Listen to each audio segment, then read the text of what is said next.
Lining up another BPM, going for broke at number 28, up one from 29. It's an unusual sounding BPM, beats per minute record. Got a thumping backbeat. Her vocals, Jessie Ware, that's her name. She's at number 28, up one from 29 on my fancy playlist. Well, please. Boy, it's a ethereal, it's a mystical sounding record. Jessie Ware's, I believe that's how you pronounce her last name, her voice, very fluid, glides over a driving disco dance backbeat. Consistent, it's thick. Her voice partially bathed in echoes, immersed in an aquarium full of sound effects, all kinds of sound effects that seemingly come from nowhere. There's tinkling keyboards, particularly after she does that oh ya ya, which is part of the hook of the record, by the way. And there's also, I could swear I could hear a steel guitar just thumping in here and there, and schools of synth floating by in the forefront, in the background, and you got that. It's almost like she's doing this song in a parallel dimension of sorts, and all these sound effects are coming out of the wall of space-time. And well, basically, the bottom line is all this that I just told you, and hopefully it made some sense. It lends a mystical, a captivating quality to this record.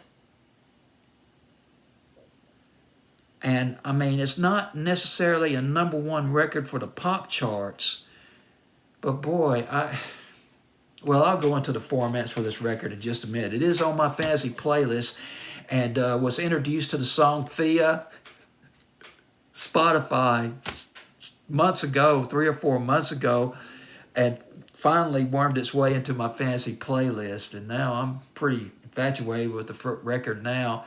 Here's the deal. I never heard of Jessie Ware. Jessie Ware. I can't pronounce her last name. W-A-R-E, Ware. I'll just pronounce it as Ware, Jessie Ware. And I apologize if I'm mispronouncing the word.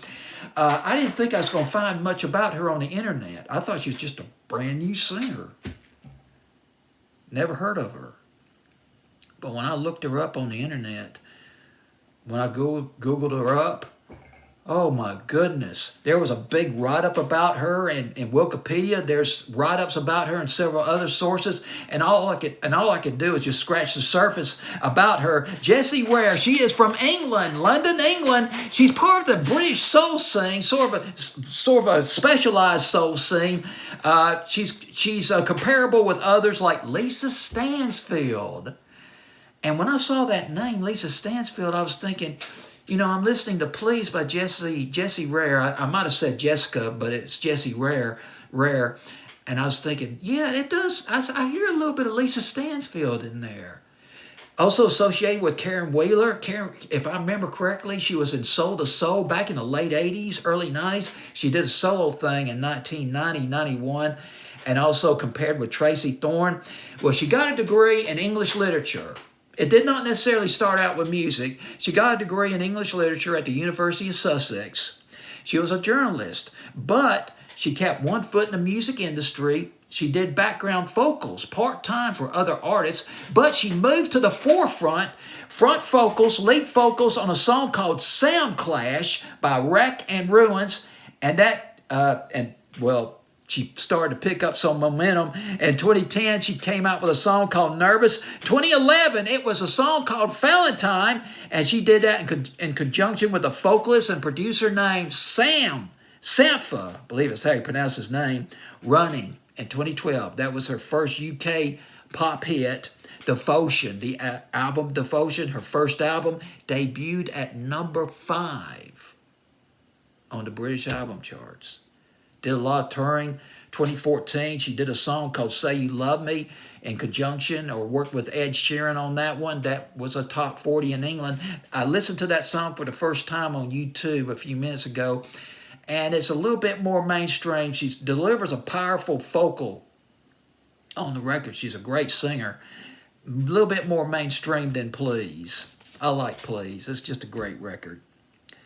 But she had a hit with that. So we go to her third album, Glass House.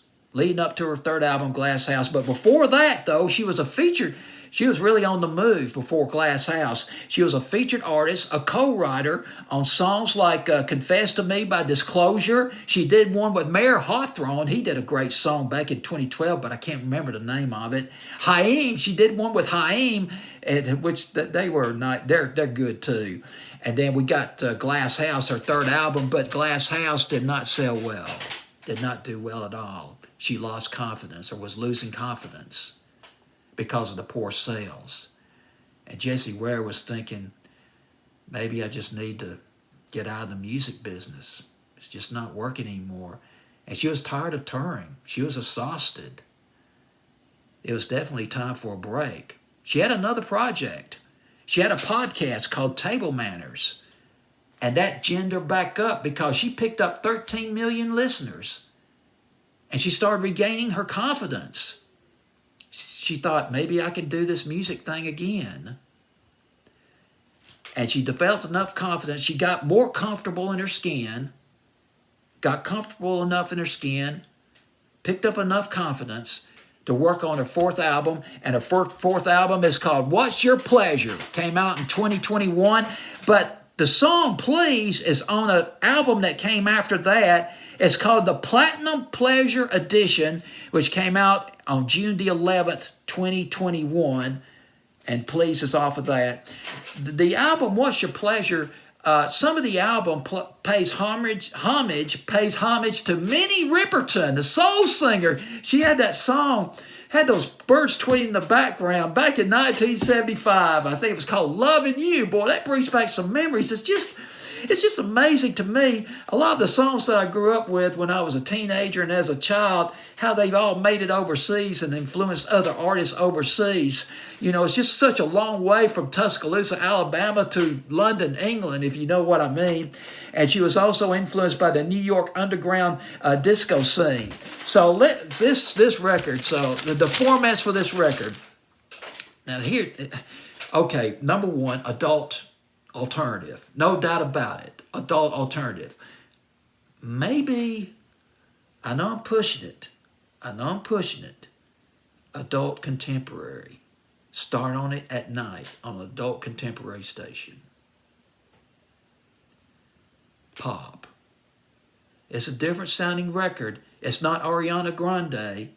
It's not necessarily David Guetta. I mean, we're just comparing apples and oranges. It's just a different sounding record. It's a dance pop record with a chill underpinning.